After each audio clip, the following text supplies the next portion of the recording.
અમુક નહીં કહેતા કે મને મારું આટલું લઈ ગયો ને 100 મહિનાથી માતા જાગીની ચમ 100 મહિના 12 મહિના મોયમાં 10 વર્ષ થાય ચમ નથી જાગતી સેધારામ મહારાજ 10 વર્ષે એટલે નહીં જાગતી કે એના ઘરે કોઈ ગંઢિયાની પુનઈ જમા હોય છે એટલે પુનઈ જમા હોય છે મને માતાને પહેતા ફાવતું નથી એટલે એની પુનઈ ખહે એની વાઈટ જોઈને બેઠી હોય છે એટલે વાતડે કોઈ એવું રાખવું નહીં ચમ 10 વર્ષથી 15 વર્ષથી એટલે આ તમારો વોક હોય ના હોય અને વગર વોકે અરવિંદ કોલર પકડે ને તમે આવીને પાછા મને મઢે કોણ પછી હું પોકું નહીં હું માતા નહીં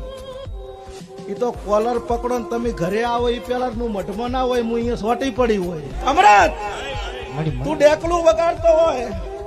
અને એક લાય થાજી અને કદાચ તારા હાથમાંથી જેડી પડી જાય અને હે જોગણી કહેતા પેલા તો જેડી થઈને ના સોટી દઉં મારું નામ જો